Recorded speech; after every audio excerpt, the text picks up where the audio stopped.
breaking news on 9 on your side. Just some of the headlines we're following here for you this morning on Good Morning Tri-State, but that is the breaking news we're staying on top of. Good morning to you. I'm Chris Riva. Catherine is off today.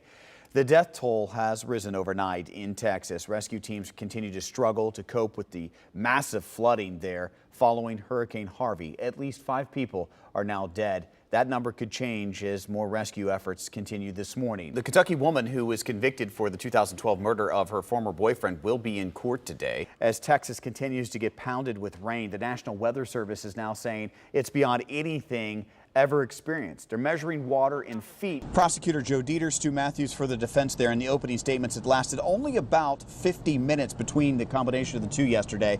But before opening statements, as we are now joined by my colleague Ali Kramer, the jury made a visit off-site here, and it was to the scene itself. Good morning, Tri-State. Alongside Catherine Nero, I'm Chris Riva. As the Tri-State is celebrating the back-to-school season, we thought, why not? Let's do it ourselves. We're heading back to school as well for the second straight week. We are now at Dixie Heights High School. Yeah, anytime I can buy extra school supplies, I'm good with that. So. Catherine, on this rainy morning, the prosecution will continue to lay out its case when court resumes right around 9:30 this morning. Now, on the witness list, we're told 5 potential witnesses in the prosecution's case. The last couple of years, we've kind of featured a hidden gem inside Music Hall, the Music Library. It is the second largest asset outside of the CSO's endowment. It's insured for $10 million, and it has original works dating back to the 1800s.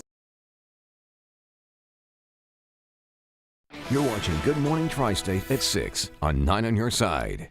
We're back now. 6:14 is our time. 64 degrees outside. Good morning, Tri-State. You may notice some bright yellow meters around downtown, but they're not for parking. New this morning, Out on Your Side's Lisa Smith explains it's part of a plan to help Cincinnati's homeless. Lisa Smith, 9 on your side. I think it's a good idea, and here's where you can find the meters around downtown. Fountain Square, Wash Park, 12th and Vine, 6th and Walnut, and the Banks. Now, the project is a collaboration between the city, 3CDC, and Downtown Cincinnati, Inc. Pretty smart idea there. Let's take a look at our forecast now. 9 First Warning meteorologist Jennifer Ketchmark's joining us. Here's a beautiful shot of the Big Mac Bridge into northern Kentucky. Right now, we're at a refreshing 64 degrees. But a lot warmer than everything we saw over the weekend. Let's come back to Ohio now, where Governor John Kasich is giving his opinion on Arizona Sheriff Joe Arpaio's presidential pardon. Arpaio actually had been convicted of knowingly ignoring a court order to stop detaining illegal immigrants, but was still awaiting a sentencing. Governor Kasich says that he also has the power to pardon people here in the state, but he says he makes sure that people have done proper restitution before he makes those types of decisions. It's not the way. More and more low-cost airline flights are now leaving and landing at CVG. That's thanks to Allegiant, Frontier, and now even WOW Air. But how much money do they really save you? 9 on your side consumer reporter John Matarese takes a closer look so you don't waste your money. Developing right now, an arson investigation is underway at Pleasant Ridge Church. Not one, but 2 separate fires inside different rooms there. It happened last night at All Saints Episcopal Church. Fire crews telling 9 on your side that a small paper fire, a series of them, were lit inside. The damage not extensive to the church. There is no word this morning on any arrests. Let's get back to the breaking news we have been following for days now. Hurricane Harvey has turned freeways and roads into rivers, and more rain is expected today. ABC's Natasha Barrett joining us once again live from Houston. Natasha, last hour you were talking about how eerily quiet it is where you're reporting you're near a road that is simply flooded. The city is underwater and people are struggling to evacuate this morning. On 9 on your side. We're back, 623, 64 degrees outside. Good morning, Tri-State. Once again, we go back to the breaking news we've been following all morning long, and that's the situation in Texas right now with the tremendous flooding in Houston. Gabrielle Enright works for WHIO in Dayton. She right now is embedded with Task Force 1 out of Ohio, predominantly out of Dayton, but we do have some individuals there from Cincinnati as well. She joins us live on the phone. So, Gabrielle, where are you right now, and what will your task be today to cover? Well, we are in Katy, Texas. It's about in Katy, Texas this morning. We were talking during the commercial break. Michael Benedict, one of our photographers, is part of Task Force 1 down there working in the rescue efforts. Please pass along our regards to all of their efforts there and stay safe throughout the mornings there. Thank you so much for your time. Let's get over to Jennifer Ketchmark now, who has been tracking double duty, really, not only our forecast, which is really mild compared to what they're dealing with in Texas. Exactly, and we will. In a couple of hours, President Trump will actually head to Western Pennsylvania to talk about tax reform. He'll give a speech about taxes and the economy outside of Pittsburgh. That's where a high-stakes special election will happen in March. Voters will choose a candidate to replace Republican Congressman Tim Murphy, who resigned amid a sex scandal last October.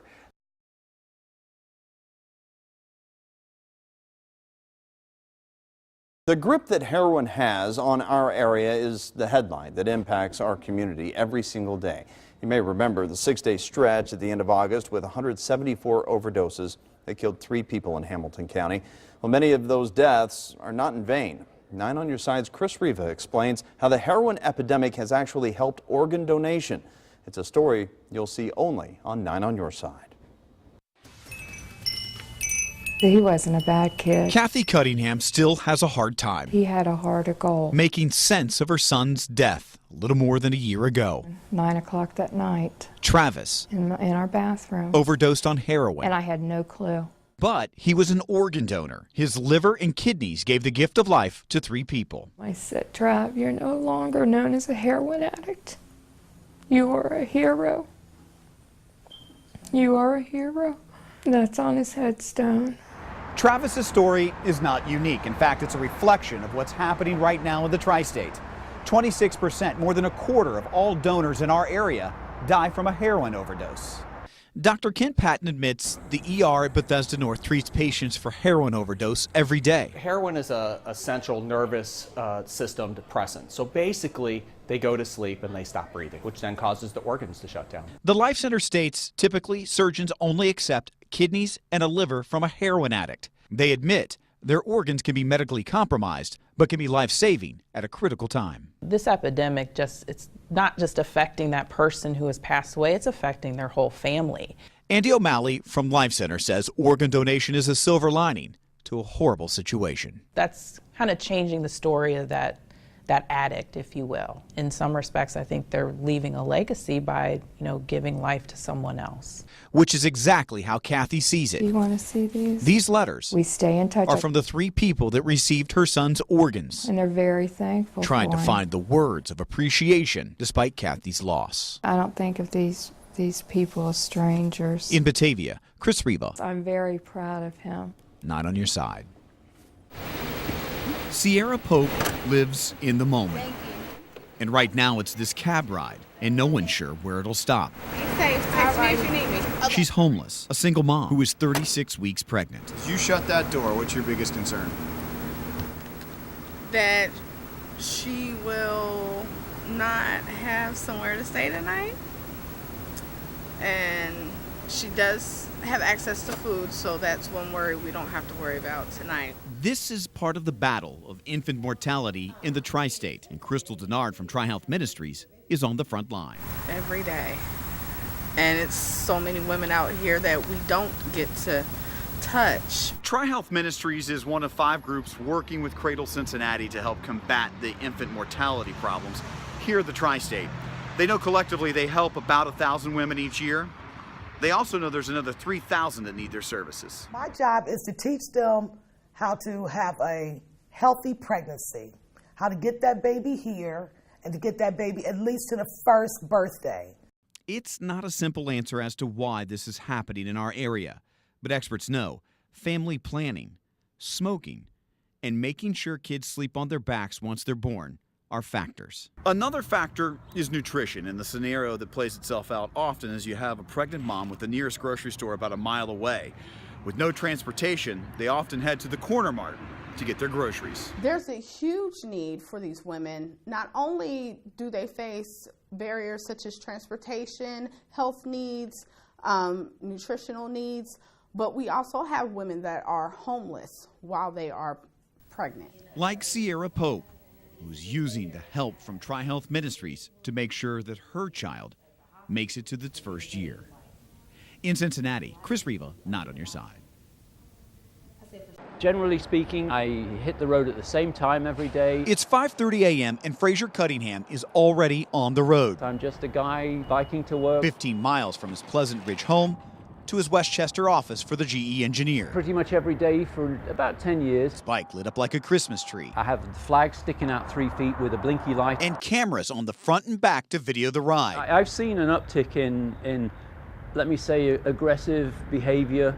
Close call after close call. Pickups buzzing from behind. To cars ignoring him in front. Hey!